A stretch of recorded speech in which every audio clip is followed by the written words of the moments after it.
मेरे प्यारे छात्रों, नमस्कार। आज हम लोग कुछ अनोखे अनुवाद के बारे में बात करेंगे। बहुत से शब्द ऐसे होते हैं कि हम लोग नहीं जानते हैं कि उसका प्रयोग कहाँ पर किया जाता है, किन कार्यों के लिए किया जाता है। तो कुछ ऐसे ही अनोखे शब्द हैं, अनोखी बातें हैं, जिसको हम लोग अनुवाद अभी करेंगे। और साथ में आप जानते ही हैं, एक पंथ दो काज, कुछ ऐसे भी शब्द या कुछ ऐसे भी नाम आएंगे जिस पर प्रश्न बन सकते हैं और आपको उनके उत्तर भी देने पड़ेंगे। तो चलिए शुरू करते हैं। सबसे पहले हम लोग बात करते हैं, जूते मचमचा रहे हैं। जूते मचमचा रहे हैं, आप तो इसको जानते ही हैं कि मचमचाना क्या होता है। जब कोई भीग जाते हैं या कुछ ऐसी परिस्थिति हो जाती है तो हम लोग कहते हैं जूते या जूता मचमचा रहा है।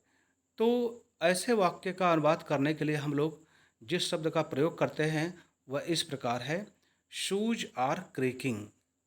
क्रीकिंग, CREAKING, क्रीकिंग, इसका मतलब हो गया शूज आर क्रीकिंग, अर्थात जूते मचमचा रहे हैं। चलिए अगला वाक्य की बात करते हैं। घड़ी टिक टिक कर रही है। घड़ी तो सबके पास टिक टिक करती रहती है, लेकिन टिक टिक की अंग्रेजी क्या होती है? कौन सा ऐसा शब्द है जो टिक टिक के लिए प्रयोग होता है? तो इसका अनुवाद होता है, द वॉच इज टिकिंग। कितना सरल है, आप इसको एक बार पढ़ लीजिए और इसको एक बार नोटबुक पर भी नोट कर लीजिए। बस आपको हमेशा हमेशा के लिए याद हो जाएगा। बस आप हफ्ते दो हफ्ते में एक बार इसको केवल जो नोटबुक आप बनाए रहेंगे उसको आप पढ़ लेवें, या ये भी संभव नहीं है तो आप इस वीडियो को ही देख लेवें और आपको सब कुछ रिकॉल हो जाएगा। तो द वॉच इज टिकिंग, अर्थात घड़ी टिक टिक कर रही है। चलिए अगला वाक्य के बारे में बात करते हैं। गहने खनखना रहे हैं। आपने तो घरों पर गहने को खनखनाते हुए देखा ही होगा, सुना भी होगा। तो खनखनाना को हम लोग क्या बोलते हैं? है ना नई बात आपके लिए? चलिए देखते हैं क्या इसको कहते हैं हम लोग हैं। Ornaments are tinkling. बस ऑर्नामेंट्स आर टिंकलिंग, आप जानते हैं भली भांति कि ऑर्नामेंट्स गहना को कहते हैं या आभूषण को कहते हैं, और टिंकलिंग खनखनाना को कहते हैं। तो बस हो गया अनुवाद, ऑर्नामेंट्स आर टिंकलिंग। इतने छोटे छोटे शब्द हैं और बिल्कुल नए नए भी आपके लिए हो सकते हैं। बस आप इसको लिखते जाएं, याद करते जाएं, देखते जाएं, आपको सब कुछ याद हो जाएगा। तो ऑर्नामेंट्स आर टिंकलिंग, गहने खनखना रहे हैं। आगे देखते हैं, सिक्के झनझना रहे हैं। आप जब ज़्यादा सिक्के हाथ में लेकर के आवाज़ कराते हैं तो उसको क्या बोलते हैं? झनझनाना।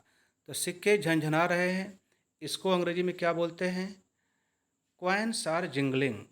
आपने जिंगल बेल क्रिसमस पर सुना होगा। तो कॉइन्स आर जिंगलिंग मतलब सिक्के झनझना रहे हैं। खनखनाना भी बोल सकते हैं। रेशमी पोशाक सनसना रही है। जब आप रेशमी कपड़े नए नए पहनते हैं तो शुरुआती में कुछ ज़्यादा कपड़े में सनसनाहट होती है। आप इसको पहनने के बाद ही अनुभव कर सकते हैं। हालांकि कोई आसपास से गुजरेगा तो उस समय भी आप ऐसा अनुभव कर सकते हैं। तो रेशमी पोशाक सनसना रही है, इसका अनुवाद होता है, silk dress is swishing. Silk dress is swishing, बस हो गया, रेशमी पोशाक सनसना रही है। आगे देखते हैं आगे क्या है। केजिया तुतला रही है। अब देखिए इस वाक्य में आपको दो बातें सीखने को मिलेगी। नंबर एक नंबर एक है कि तुतलाना को अंग्रेजी में क्या कहते हैं, और दूसरी बात ये केजिया नाम कहाँ से आया हुआ है। तो मैं आपसे सवाल पूछना चाहूँगा कि पहले हिंट आपको बतला दूं कि केजिया जो नाम है क्लास नाइन्थ की अंग्रेजी की किताब से लिया गया है। आपको यह बतलाना है कि किस पाठ में केजिया नामक शब्द या केजिया नामक नाम आया हुआ है। यह एक लड़की का नाम है, छोटी सी लड़की का नाम है। तो बस उस पाठ का नाम आपको बतलाना है। तो केजिया तुतला रही है, इसको हम लोग अंग्रेजी में कहते हैं केजिया इज स्टैमरिंग। स्टैमरिंग का मतलब होता है तुतलाना।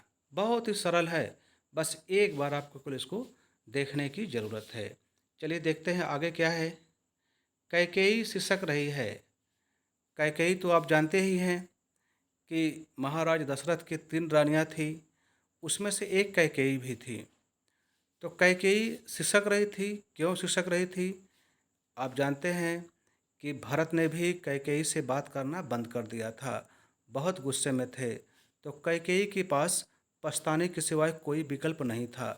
तो उसी समय कैकेयी को सिसकते हुए हम लोग टीवी में देखते हैं। तो कैकेयी सिसक रही है, तो इसको अंग्रेजी में कहते हैं Kaikeyi is sobbing. S O B का मतलब सॉब का मतलब होता है सिसकना। तो जब आईएनजी लगाना होता है तो डबल बी हो जाता है सॉबिंग। तो कैकेयी इज सॉबिंग, कितना सिंपल है। और आपको ये भी पता हो गया कि कैकेयी के लड़के का नाम भरत था। और यह कैकेयी महाराजा या महाराज दशरथ की एक रानी थी 3 रानियों में। क्या आप 2 रानियों का नाम जानते हैं? अगर नहीं जानते होंगे तो आपको जानना चाहिए। मंथरा करा रही है। अब ये मंथरा भी देखिए एक नाम है, रामायण से लिया गया है। आप जानते हैं मंथरा की पिटाई किसने किया था? मंथरा की पिटाई शत्रुघ्न ने एक मोटे डंडे से किया था। इसलिए इतनी मार पड़ी थी कि वह करा रही थी, क्योंकि मंथरा ने ही कैकेयी को बहला फुसला करके अजीबोगरीब वरदान मांगने के लिए कह दिया था। तो शत्रुघ्न बहुत गुस्से में हुए और मंथरा को कई डंडे मारे और वह करा रही थी। तो कराहना को अंग्रेजी में क्या कहते हैं? कितना देखिए सरल है। Manthara is morning. Manthara is morning, ये आपका हो गया अनुवाद। मंथरा करा रही है। और कोयल कूक रही है। अब कितना देखिए सुंदर नाम है। कोयल नाम लेने से ही लगता है कि कितनी अच्छी बात है। और कूकना तो कहिए मत, कान को कितना अच्छा लगता है। तो कोयल कूक रही है, तो इसका अनुवाद हो गया कोयल इज कूइंग। कोयल को अंग्रेजी में कोयल ही कहते हैं। और एक और अंग्रेजी होती है कुकू। आप कुकू भी लिख सकते हैं, वो भी सही है। और कोयल भी लिखते हैं, तो ये भी सही है। और कूक रही है, तो कू सी डबल ओ कू का मतलब होता है कूकना। तो कूक रही है, इसलिए कोयल इज कोइंग आईएनजी लगा दिया गया है। चलिए एक और बात करते हैं। बिल्ली म्याऊ म्याऊ कर रही है। आप तो जानते ही हैं, और आप भी जानते हैं कि म्याऊ म्याऊ कैसे करते हैं। आप ज़रा स्वयं करके देखें, म्याऊ म्याऊ कर पाते हैं आप? कल 2 बार करिए। बहुत अच्छा। बिल्ली म्याऊ म्याऊ कर रही है, इसका अनुवाद होता है कैट इज म्यूइंग। बस एम ए डब्ल्यू म्यू में आईएनजी लगा देना है, क्योंकि यह प्रेजेंट कॉन्टिन्यूअस का टेंस है, वाक्य है। कैट इज म्यूइंग हो गया आपका अनुवाद। बिल्कुल सरल है। एक और देखते हैं। झंडे फड़फड़ा रहे हैं।